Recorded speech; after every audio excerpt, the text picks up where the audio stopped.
There is something very unusual about DJI's latest Pocket 4 Pro teaser, and it's not the camera, it's not the zoom, and it's definitely not the dual lens setup. It's the colors. More specifically, it's the way they are showing those colors. Because instead of just giving you cinematic shots or nice looking visuals, DJI is putting actual hex codes on the screen. And that might seem like a small detail, but it's not. That is one of the most deliberate signals they've sent in a long time. This isn't marketing for casual users. This is DJI speaking directly to people who understand color, people who notice subtle differences, people who care about accuracy, consistency, and reliability. And when you combine that with everything we've been seeing over the past few weeks from early Insta360 Luna Ultra footage, the timing starts to look very intentional. Because let's be honest, a lot of you noticed it as well. The colors in those early Luna Ultra clips didn't feel right.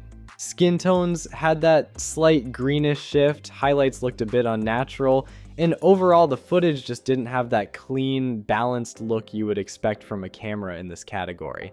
It wasn't terrible, but it wasn't confident either. And when multiple creators across different clips start showing similar issues, that's when it stops being a coincidence.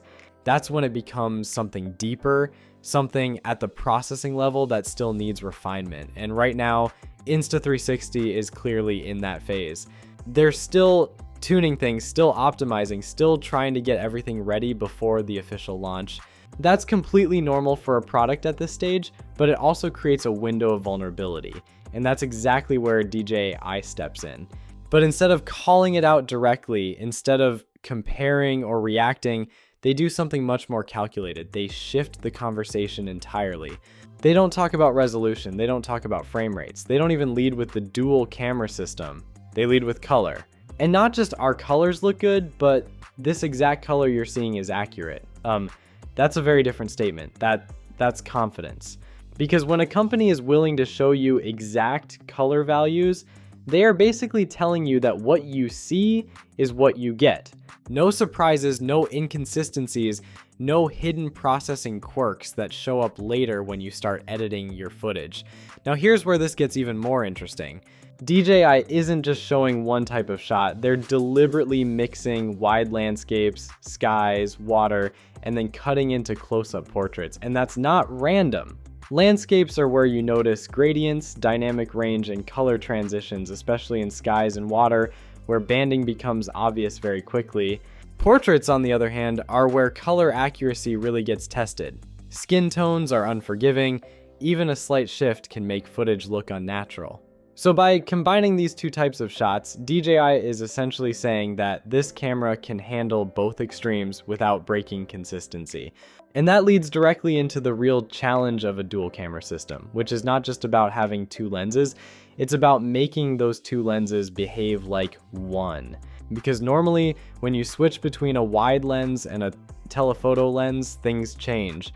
The color profile shifts slightly, the contrast might feel different, sometimes even the overall tone of the image doesn't match perfectly. Most people don't notice it immediately, but once you do, it becomes very hard to ignore. And that's one of the biggest technical challenges in compact cameras with multiple focal lengths. It's not about the zoom itself, it's about maintaining consistency across that zoom. And this is exactly where DJI is positioning the Pocket 4 Pro. Not just as a camera with optical zoom, but as a system where that transition feels seamless, where you don't have to think about color corrections every time you change your framing. At the same time, the leaks we've been seeing are starting to reinforce that positioning. We're talking about 4K at up to 240 frames per second, which is a massive jump for slow motion in a device this compact. There are also strong indications of 10-bit color with D-Log support, which again ties directly back to what they're emphasizing in the teaser, because you don't highlight color like that unless you're confident in your color depth and your processing pipeline. Internal storage is also expected to be significantly higher, somewhere around 100 gigabytes or more, which makes real-world workflows faster and more reliable, especially for creators who don't want to constantly deal with external storage. And then you have the dual camera system with true optical zoom, not digital cropping, which fundamentally changes how you can shoot with a device like this. You're no longer just zooming in, you're actually changing perspective, and that gives you much more creative control. But even with all of these features, DJI still chose to lead with color, and that's the key takeaway here. Because when a company has this many upgrades, the fact that they highlight one specific area tells you exactly where they see the battle being fought. This is no longer about who has more features on paper, this is about trust. Can you trust what your camera is capturing? Can you rely on it without constantly fixing things in post? Can you shoot something and know that it will look right without extra effort? That's the level DJI is aiming for, and that's the standard they're trying to reinforce with this teaser. And if you zoom out and look at the bigger picture, this is actually a very different position for DJI to be in. For years, they've been leading, setting the standard, pushing the market forward while everyone else tried to catch up. But now with Insta360 pushing aggressive innovation with the Luna Ultra, modular design, dual cameras, and a completely different ecosystem approach, DJI is no longer just leading, they are defending. And when a market leader starts defending, the way they communicate changes. It becomes less about showing off and more about reinforcing strengths, reminding people why they trust your product in the first place. So the real question is not whether the Pocket 4 Pro will be powerful, because based on everything we've seen, it clearly will be. The real question is whether this teaser was just a showcase of features or a very subtle response to what's happening around it. Because if those early color issues on the Luna Ultra are real and they don't get fully resolved before launch, then DJI might have already positioned themselves as the safer, more reliable choice before the competition even officially enters the market.